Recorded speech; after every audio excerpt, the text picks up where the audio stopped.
Hiya, friends. Prepared Suburbanite back with you. Well, I hope you all had a super weekend and that you're all safe and sound out there. Over the weekend, on Sunday, obviously, I listened to my pastor's sermon. I couldn't attend church during the regular service hours, so I watched it online, and it was a pretty powerful sermon, and it was all about the battle that we face for good versus evil.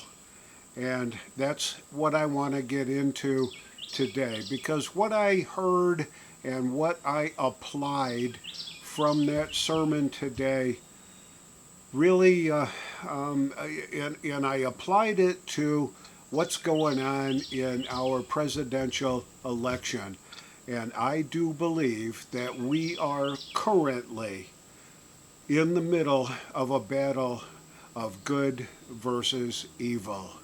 I'll be right back after the intro.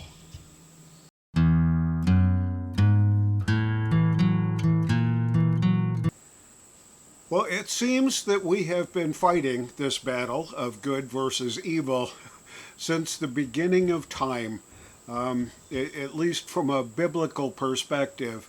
If you can remember the story about the Garden of Eden, and the serpent was there and tempted Adam and Eve to break the only rule that God gave them in the garden, and it was do not eat the fruit of the tree of the knowledge of good and evil. And they did, because the serpent tempted them to do just that.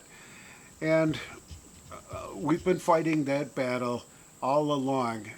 Jesus fought that battle during his lifetime and prevailed, sort of, even though he was put to death on the cross.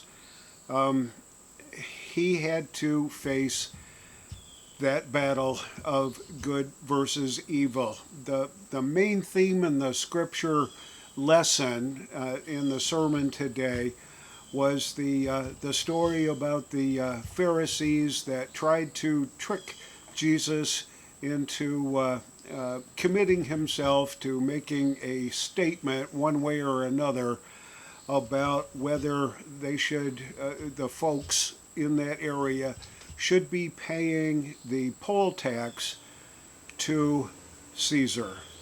And so they tried to pin him in a corner and thought they had him pretty well nailed.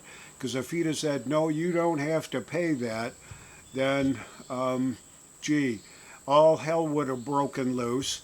He would have been branded as a heretic, and it would have allowed the Jewish leaders, the Pharisees and the Sadducees, to have him executed. And on the other side, if he said, no, you should pay your taxes, that would alienate him from his favor amongst all the people that lived in that area. And he came up with that marvelous turn on the trick that they tried to play on him by saying simply, whose image is on the coin? And bring me a coin. And he showed him. He said, that's Caesar's image. So what is Caesar's, pay unto Caesar, and what is God's, pay unto God. And I've been thinking about the message, the underlying message of that particular lesson in biblical studies for the last couple of hours, and it's really been whirling around in my mind as I apply it to what's going on in today's political environment. There is evil and there is good, and try as they might, the left is trying to portray anything that we think is good as being evil. Oh, things like the sanctity of life. I believe and have believed for a long, long time that life begins at conception. So I guess the bottom line for me is, do you know anybody that's alive today that was not conceived? Well, there you go. I think that may go a step to prove the point. They rationalize it by saying, oh no, it's just a parasitic bunch of cells in a woman, and she has the absolute right to do whatever she wants to with her own body. And I just basically disagree with that. So I'm going to consider that particular stance from the left-hand side as being evil. And what we think as Christians and folks that believe in the sanctity of life, that there we are, and we're still fighting that battle. How about the sanctity of marriage? Now, biblical teachings will tell us that a man and a woman join, and they should be married. They should have children. Way too many examples of it in the Bible with Adam and Eve and Noah and his crew. It's just, that's what we've been taught. And the sanctity of marriage is something that we hold dear to our hearts. And as I look around at some of the folks that are in our social media sphere, most of the folks that are the most adamant leftists are not married. And they may have children, but they certainly don't. They certainly don't embrace the sanctity of marriage. So I'm going to consider anything that sparks against the sanctity of marriage as being evil. And as I look at the positions of our leftist, communist folks that are running for the Democrat Party ticket right now, all I can see is the battle of good versus evil personified in these two. They don't have any qualms about fostering false pretense over the vice president, over his military service. And I think that bears false witness to what his actual experience is and was during his time in the service. Now, I'll tip my hat and say, hey, thank you for your service. You did 20 plus years in the Army National Guard, rose to the rank of Sergeant Major, I think, but he was only an acting Command Sergeant Major, and he never backed down from that position. In fact, I don't think he's really ever backed down from that position. He took a few pats on the back when Nancy Pelosi congratulated him for his combat experience and all that. Well, he never served in combat.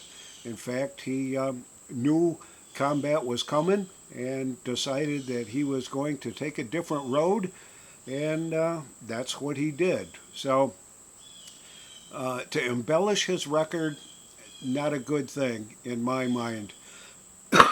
Excuse me.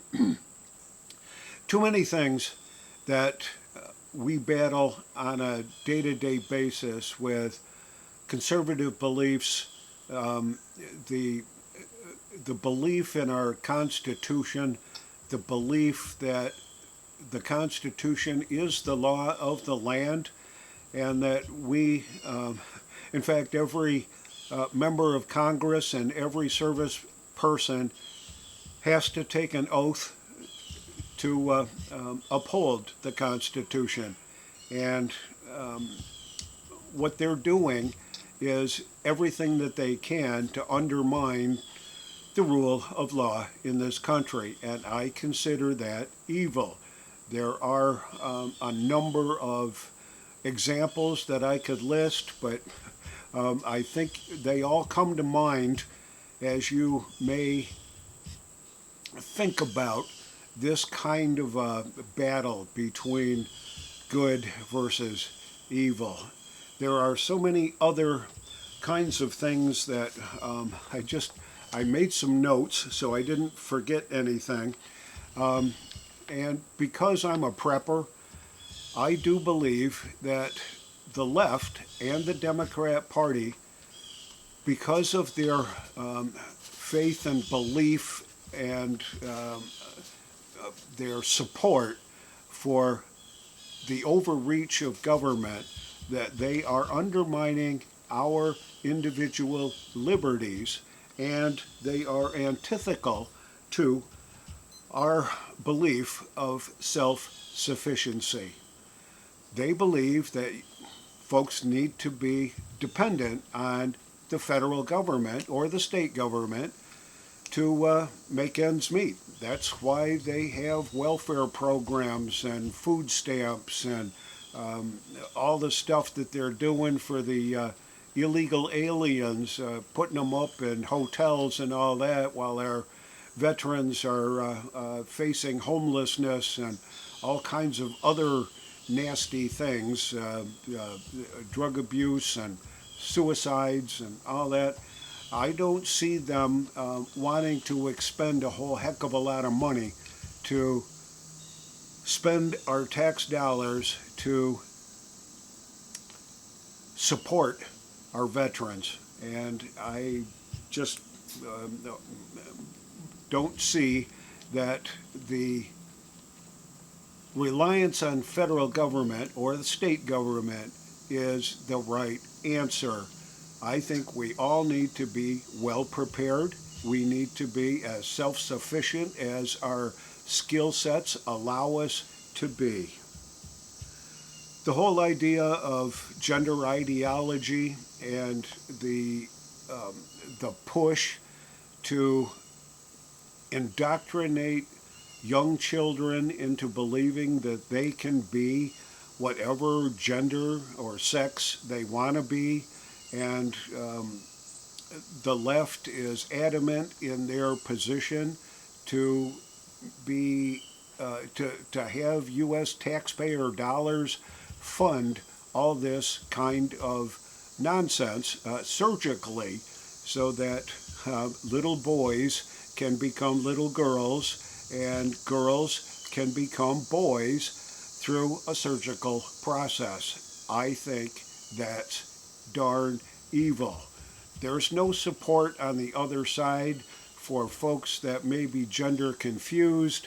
There's no funding that's going on that I'm aware of that says, hey, instead of jumping off the deep end there to have surgical modifications made to your body, that's going to, at least in your mind, give you a sense of that you're something other than what you were born to be.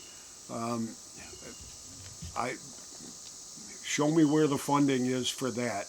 The support, the help, the psychological help, the psychiatrists that are out there, few and far between. The whole division in our country, I think, is being driven by these radical leftist Marxist ideas where we have to divide the country by race, by sex, by ability. It's that's falls in the evil category for me. I think ability, I think drive, I think ambition, I think all those things, and I'll include capitalism in that, versus socialism. So I'm going to say that all those things are good things, and socialism and communism and Marxism is bad things. And all I can see being personified in the two folks that are running for president and vice president on the Democrat ticket right now is nothing but evil. Like to hear your thoughts and your analysis of this. This is the Prepared Suburbanite, humbly asking for your support, and be prepared always. I'll see you all on the next video.